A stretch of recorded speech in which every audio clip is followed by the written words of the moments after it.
ላይ እንደሚዝት ሄኖክ ኃይሌ ነግራቸዋለሁ። ኦሬዲ ቤተክርስቲያኒቷ ተሽጣለች። ቤተክርስቲያኒቷ ሄኖክ ኃይሌ ገዝቷታል። የሚጠበቀው ዳንኤል ክብረት ፕሬዝዳንት እስኪሆን ነው። ይሄንን የቲፒኤልኤፍ ኃይሎች ወስደውታል። ጃንደረባው የሚባለው ኃይል በትግሬ ኤጀንቶች ተወስዷል። ግን ጃንደረባው ጃንደረባ እንዳልሆነ አሳይቷል። 88 ሙሽራ በመደርደር ማለት ነው። እና ትክክለኛ ትርጉሙ ዛሬ የታየበት ነው።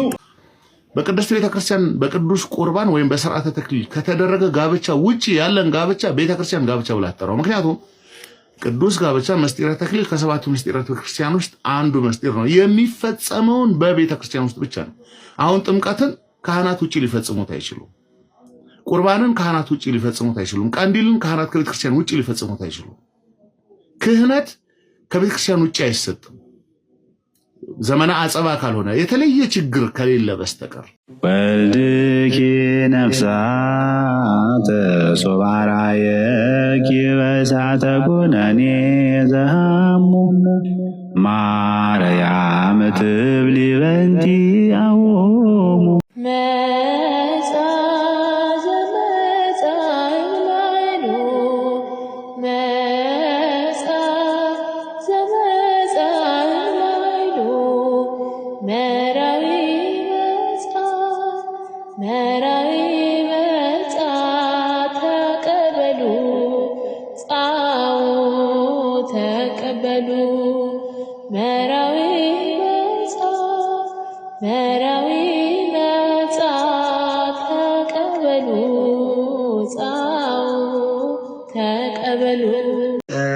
ማን ላይ እንደሚዝትም ነግራቸዋለሁ። በደንብ አድርጌ ነግራቸዋለሁ። ማን ላይ እንደሚዝት ሄኖክ ኃይሌ ነግራቸዋለሁ። ኦሬዲ ቤተክርስቲያኒቷ ተሽጣለች። ቤተክርስቲያኒቷ ሄኖክ ኃይሌ ገዝቷታል። የሚጠበቀው ዳንኤል ክብረት ፕሬዝዳንት እስኪሆን ነው። ይሄንን የቲፒኤልኤፍ ኃይሎች ወስደውታል። ጃንደረባው የሚባለው ኃይል በትግሬ ኤጀንቶች ተወስዷል። ስለዚህ የሄኖክ ኃይሌ እኔንና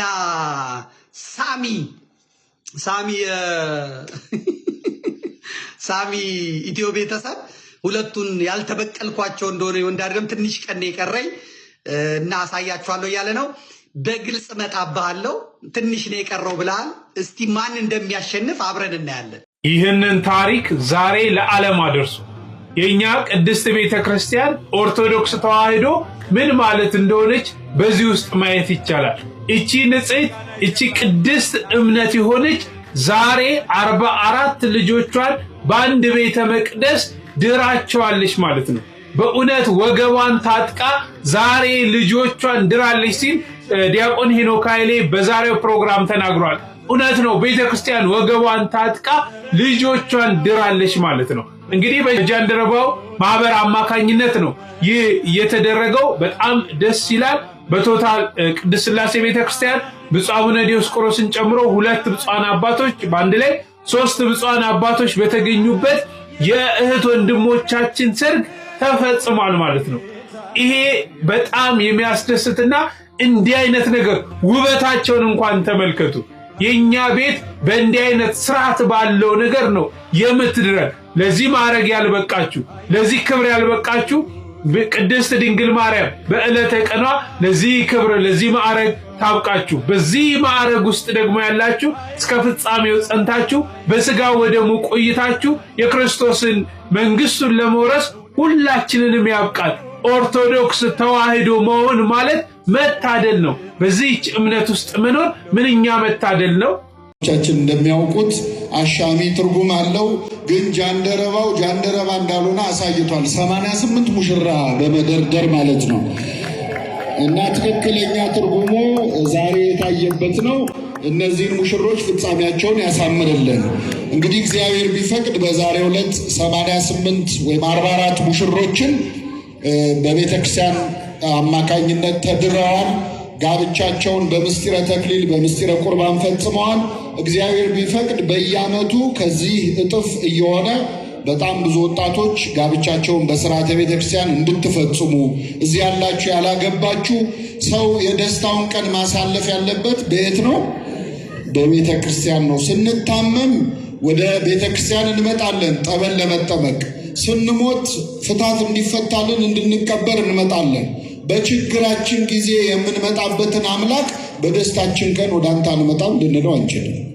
ስለዚህ የመጨረሻውን የደስታ ቀን መባረክ ያለበት መቀደስ ያለበት እግዚአብሔር ነው። ይህንን አክብረው ነው ወንድሞቻችን እህቶቻችን ለአንድ ወር ያህል የጋብቻ ትምህርት ሲማሩ ስለ ምስጢረ ቁርባን፣ ስለ ልጅ አስተዳደግ ሕይወታቸው እንዴት መምራት እንዳለባቸው ሲማሩ ከከረሙ በኋላ በዛሬው ዕለት እንግዲህ ለዚህ ክብር በቅተዋል። እግዚአብሔር ፍጻሜያቸውን ያሳምርልን። ምስጢረ ተክሊል ወይም ጋብቻ ላይ በጣም መሰራት ያለበት። ሰው ከኤርሳን ውጭ ያገባል፣ አይቆርብም፣ አንቆርብም ምናምን እና በጣም አደገኛ ነው። እሱ እንደ ቀላል መታየት የለበትም። ምን እንደሚፈራ አላውቅም። በኤርሳን ውስጥ ማግባት ምን እንደሚያስፈራው በጌታ ስም እኔ ምን እንደሚያስፈራ አላውቅም። ክርስቶስን ምን እንደሚያስፈራው ምናልባት ድንግል ሳትሆኑ ቀርታችሁ አክሊል አለማድረጋችሁ ምናምን ነገር እሱ ያስጨንቃችሁ። በቃ በበፊት ላይፋችሁ ድንገት እንደዚህ ነገሮች ውስጥ ወድቃችሁ ከነበረ ላታረጉ ትችላላችሁ። ምንም ችግር የለም። ይሄ ምንም ለሰው ያን ያህል ራሱ እንትን የሚል አይደለም።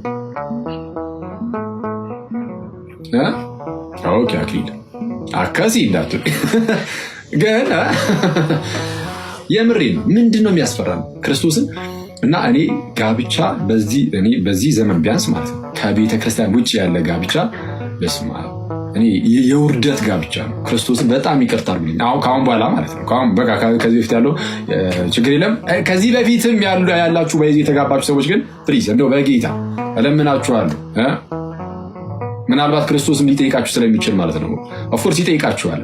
ለምን አላደረጋችሁትም ብሎ እርግጠኛ ነኝ ጌታ ኢየሱስም ይጠይቃችኋል። ስለዛ ብትችሉ እኔ እዚህ የምትሰሙ ሰዎች ወደ 3.6 ሰው ይተኛል፣ ወደ 3.6 ሰው ከእናንተ ውስጥ ተጋብታችሁ ግን በቤተ ክርስቲያን ውስጥ ያላደረጋችሁ ሰዎች ካላችሁ ፕሊስ አድርጉት። ይቻላል። ተጋብታችሁ እየኖራችሁ ከሆነ ራሱ አሁን ማለት ነው ኢቨን ልጆች ራሱ ቢኖራችሁ ብዙ ዓመት የኖራችሁ ብትሆኑ እድሜያችሁ የሄደም ቢሆን እናንተ ራሳችሁ ዝም ብላችሁ ከንስሐ አባታችሁ ጋር ተነጋገሩ፣ ንስሐ ግቡ ምናምን። ከዛ በኋላ ሂዱና ሚስጥሩን ፈጽሙ። ቤተክርስቲያን ውስጥ በቤተ ክርስቲያን ደግሞ ተሳሰቡ። እግዚአብሔር አምላክ ጋብቻውን የሚያውቀው እንደዛ ሲሆን ነው። በቤተክርስቲያን ውስጥ ጭራሽ ቤተክርስቲያን የማታውቀው ጋብቻ እንዴ ወጥ መንግስት ይወቅልኝ ትላለህ እንዴ? መንግስት አወቀ ይወቀው። መንግስት ማወቅ አለበት። እሺ ይወቅ፣ ግን እግዚአብሔር የሚወቀው ጋይስ እና ፕሊስ እንደዛ አድርጉ። የተጋባችሁ ሰዎች ምናምን ኢቨን ልጆች ራሱ ቢኖራችሁ ብያለሁ። የሌላችሁ ምንም የሚያስፈራ ነገር የለው። እንደው በጣም ደስ ይላል እንዴ በመካከላችሁ ክርስቶስን ልታደርጉት ነው። እንዴ ይህንን የሚጠላለ እንዴ?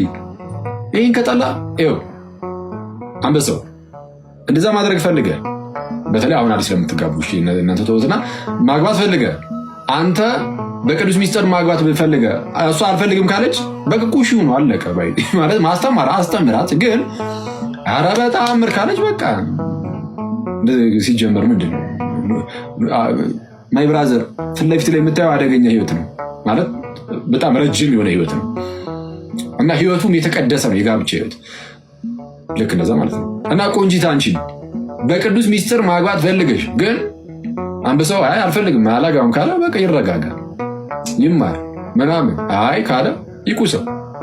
ስለዚህ ያለ ቅዱስ ሚስጥር ጋብቻ የሚባል ነገር በፍጹም አይታሰብም፣ ራሱ አይታሰብም። ሼም ክርስቶስን ሼም ነው። ስለዛ በተቻለን አቅም እኔ ይህንን ያወቅን ሰዎች ለሌሎች ሰዎች ደግሞ ማሳወቅ በጣም በዙሪያችን ለማግባት ያሰቡ ሰዎች ካሉ ኧረ ይሄ እንዲህ ነው እንዲህ ነው ምናምን በጣም ይሄ የሁላችንም ኃላፊነት ነው መሆን ያለበት። እኔ ቀጣይ ትውልዳችን ቤተክርስቲያን በቀጣይ ትውልድ ጠቅላላ አብያተ ክርስቲያናቱ በወጣት ቆራቢያን የሚሞላ ሁሉም 98% ኦርቶዶክሳውያን የሚቆርቡ 99% ኦርቶዶክሳውያን የሚጋቡት ማለት ነው። ጋብቻ ከሚፈጽሙት ውስጥ 99%ቱ በቸርች ውስጥ የሌላ አብያተ ክርስቲያናትን ስም ምናምን ሲጠራ ሁሉ ጊዜ ሰው ይወጫበርበታል። ስለዛ እንጠራ። ግን ወደ ውጭ ዓለም ስትሄዱ የተለያዩ አብያተ ክርስቲያናት ከቤተክርስቲያን ውጭ ጋብቻ እንዳለ ራሱ የሚያውቁትም ራሱ አይመስለኝም። በቃ ሁሉም ቤተክርስቲያን ውስጥ ነው። እንደዛ እያሉ ነበር። ቅድም ከአንድ ሰው ጋር እያወራሁ ጭራሽ አያውቁትም ይሆናል እያሉ ነበር ከቤተክርስቲያን ውጭ ያለ ጋብቻ። እዚህ ግን ምን አይነት በሽታ ውስጥ እንደገባን በኢትዮጵያ ውስጥ አላውቅም። እኔ አደገኛ በሽታ ውስጥ ክርስቶስን እና ፕሊስ እንደዛ አድርጉ ምናምን እና መለስ ስንል ግን በህይወታችን ውስጥ ሁሌ ከቅዱስ ሚስጥር እየተሳተፍን ምናምን ልናድግ ይገባል። እናንተ ሰዎች እግዚአብሔር በጣም መሐሪ ነው። ቅድም እንዳልኳችሁ ነው። ቅዱስ ቁርባንን በተደጋጋሚ እንድንወስደው የተሰጠ ያ ሚስጥር የሚደጋገም የሆነው ደጋግሞ ኃጢአት ልንሰራ ስለምንችል ደጋግመን ልንታመም ስለምንችል መድኃኒቱንም የሚደጋገም አደረገው እግዚአብሔር እና እሱን ሁሌ የምናስተውል እግዚአብሔር በጣም ቸር ነው። እግዚአብሔር መልካም ነው። እግዚአብሔር በጣም መሐሪ ነው። ስለዛ የእግዚአብሔር ምሕረቱን ደግሞ እንቅመሰው። እግዚአብሔር ቸር ነው። ቸር እንደሆነ ደግሞ ቀመሱ እና ይዋል መዝሙረኛው ላይ። ስለዛ እግዚአብሔር ቸር ነው ደግሞ ሲቀመሱት ደግሞ እንቅመስም። የሆናቸውን እያሰበላት ነው። አሁን ደግሞ ወደ ገብርኤል ለምስራተ ገብርኤል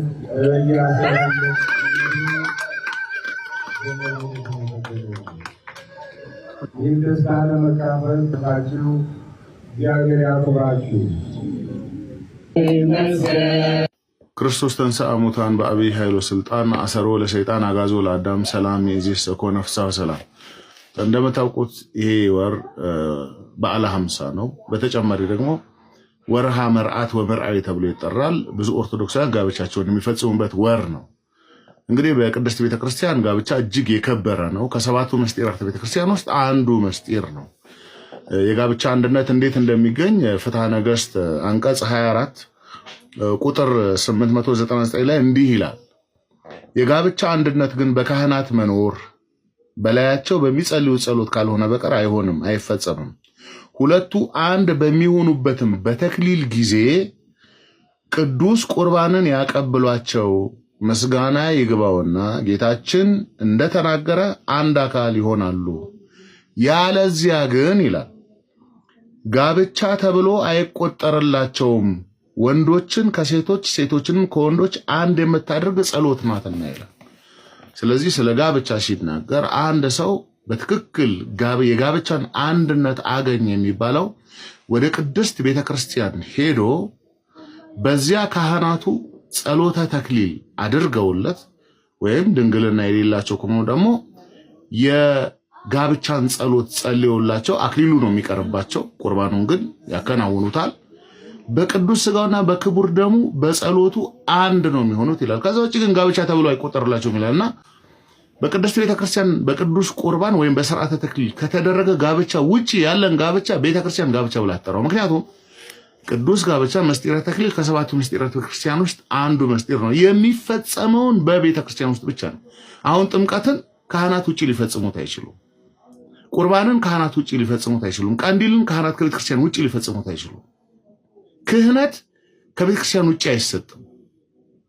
ዘመነ አጸባ ካልሆነ የተለየ ችግር ከሌለ በስተቀር የሚፈጸመው በሕዝብ ፊት በቅድስት ቤተክርስቲያን በጸሎት።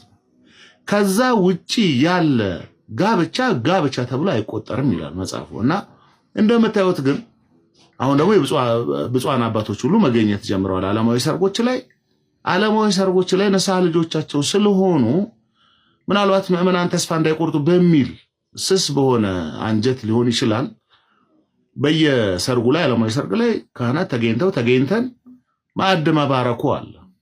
ማዕድ መባረኩ ክፉ አይደለም፣ መልካም ነው። ግን እዛ ላይ ደግሞ ተጨማሪ አንድ ትምህርት ካህናት ማስተማር ይጠበቅባቸዋል ከተጠሩ አይቀር።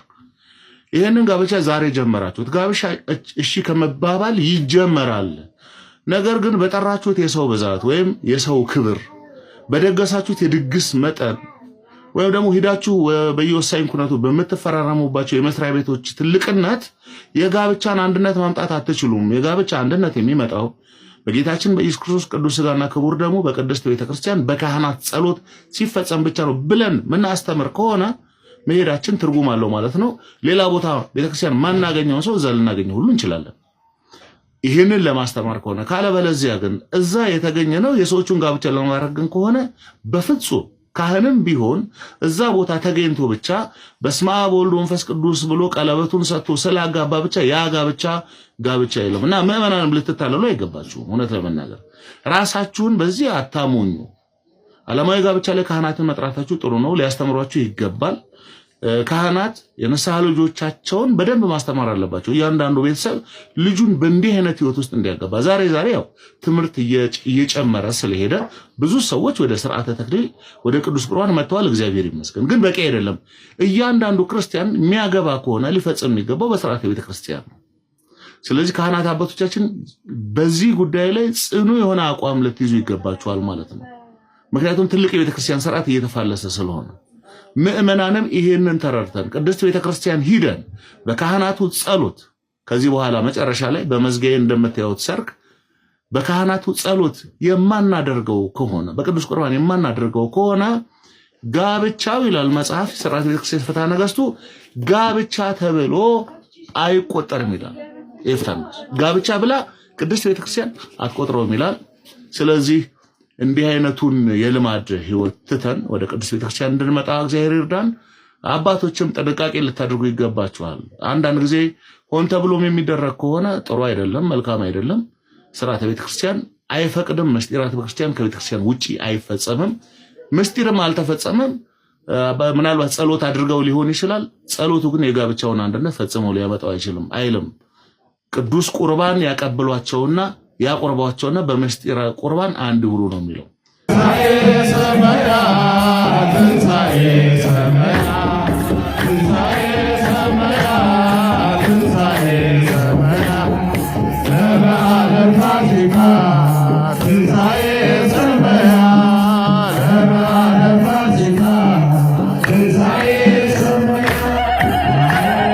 ወስብሐት ለእግዚአብሔር ወለወላዲቱ ድንግል ወለመስቀሉ ክቡር አሜን።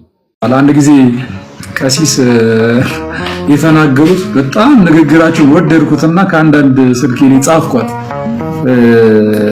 በአካል ተገናኝተን ነው በሆነ አጋጣሚ በአካል ተገናኝተን ምናምን እንዲሁ እያወራን ምናምን ድንገት የተናገሯት የሆነ ጉዳይን ምናምን እያወሩ በመሃል ምን አሉኝ፣ እግዚአብሔር አሸነፈኝ ብለው ሲናገሩ ሰሞኑን በጣም ገረመኝ። እግዚአብሔር ምን አለኝ? አሸነፈኝ። እግዚአብሔር አምላክ ሁሉ ጊዜ እኛን ያሸንፈናል ማለት በቃ በማንጠብቀው መንገድ መጥቶ ያስገርመናል፣ ያሸንፈናል። በቃ በፍቅሩ በፍቅሩ ሁልጊዜም በፍቅሩ የሚያሸንፈን አምላክ ነው ያለን። ሁልጊዜም በነገሮች ሁሉ እያሸነፈን የሚያስገርመን አምላክ ነው ያለን። ስለዚህ በነገሮች ክርስቲያኖች መሊዱ አይገባም፣ ልትጨነቁ አይገባም። በቃ አትጨነቁ። ሰው ሁልጊዜም ወደ ጭንቀት ውስጥ ስንገባ ይህንን ነገር እናስብ። ለበጎ ነው ምናምን የሚባለው እኮ አባባል አይደለም። እውነታ እኮ ነው። የመጽሐፍ ቅዱስ ቃል እኮ ነው። እግዚአብሔርን ለሚወዱ ነገር ሁሉ ለበጎ ነው የመጽሐፍ ቅዱስ ቃል ነው። ባይዚው ጀስት እንደው ለአባባል ራሳችንን ለማጽናናት እኮ አይደለም የምንናገረው።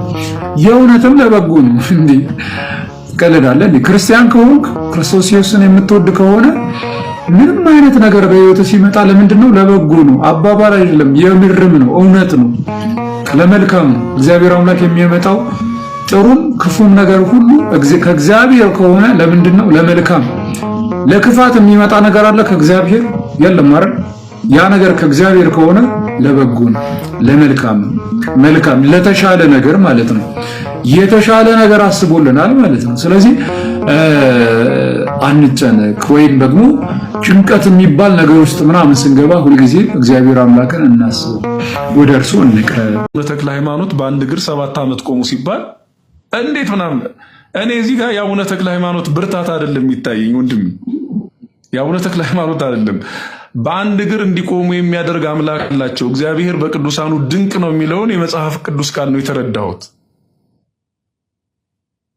ስለዚህ እኔ አሁን የአቡነ ተክለ ሃይማኖት ጥንካሬ አይደለም፣ የእግዚአብሔር ችሎታ ነው፣ የእግዚአብሔር ካህሊነት ነው የሚታየው በዚህ ገድል ላይ እንጂ አንድ ሰው አይደለም በአንድ እግር በሁለት እግር እንኳን ቆሞ በመቋሚያ ተደግፎ እንኳን አይቻልም።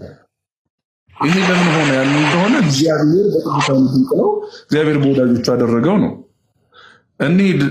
አሁን ብዙዎቹ የሚቀልዱት የሚያፌዙበት የአቡነ አረጋዊ ገድል ያው እንደምታውቁት በዘንዶ ወደ ላይ መውጣታቸው ነው አይደለም? ዳዊት በመዝሙሩ 90 ላይ ተናገረ። ከሐዋርያት ይህንን ምናልባት ሲያደርግ ያየነው የለም በመጽሐፍ ቅዱስ። በዘንዶና በአንበሳው ላይ ትጫናለህ የሚለውን ቃል ይሄ ስልጣን ከተሰጠ ለእግዚአብሔር ተከታዮች ለክርስቶስ አገልጋዮች አቡነ አረጋዊ የማያደርጉበት ምን ምክንያት አለው? ስለዚህ መጽሐፍ ቅዱስ የሰጠውን ስልጣን የሚተረጉሙ የእምነት ፍሬያቸውን የምንመለከታቸው ሰዎች አሉ። ቅዱስ ጳውሎስም እኔ ክርስቶስን እንደምመስል እናንተ እኔን ምሰሉ አለ። እኛ እኮ የምንመስለው ክርስቶስን ብቻ አይደለም፣ ክርስቶስን የመሰሉ አባቶቻችንን እናቶቻችንን ጭምር ነው። ስለዚህ እነዚህን አባቶች እናቶች የምናየው መጽሐፍ ቅዱስ ላይ ብቻ አይደለም። ደግሞ ሲጀመር ምናልባት እንዳላሰፋ እንጂ መጽሐፍ ቅዱስ ራሱ እኔ ብቻ ነኝ አይልም። እንደምታውቁት እኔ ብቻ አይልም። እንዲያው ብዙ መጽሐፍቶችን ስንመለከት ከሌላ የሚመጡ ለምሳሌ እንዲያው ምናልባት እንዲያው እዚህ ያላችሁ ወንድሞች ብታውቁትም ከታች ነው የሚባለው ሌላው ሰው ለሱ ለመናገር ለምሳሌ ቅዱስ ጳውሎስ ለቆሮንቶስ ክርስቲያኖች ስለ መንግስተ ሰማያት ሲናገር ዓይን ያላየው ጆሮ ያልሰማው በሰው ልብ ያልታሰበ ብሎ ነው የሚገልጠው ተብሎ እንደተጻፈ ይላል። ቅዱስ ጳውሎስ ከየት እንዳመጣው ነው? ይሄን ማን አባቱ ነው የሚናገር? እዚህ ውስጥ ባይብል ብቻ የሚል ሰው ከየት ያመጣዋል? አሁን እስኪ እንደው ህሊና ያለው ሰው እንደው በዚህ ላይ ምን ይላል? ከየት ነው ያመጣው ቅዱስ ጳውሎስ? ይሄን መጽሐፍ ቅዱስ ያልሆነ ጥቅስን ጳውሎስ አምጥቶ ከነገረ ከጠቀሰ እኔ ለምን ነው የማላመጣው? የጳውሎስን ምንጭ ለምን ነው የማልጠቀመው? ከመጽሐፍ ቅዱስ ውጭ መጥቀስ ስህተት ከሆነ ጳውሎስን ተሳስቷል ማለት ነው። ስለዚህ ይሄ ደግሞ የማያስኬድ ደምና ስጋ የወለደው ከንቱ ሐሳብ መሆኑን እናያለንና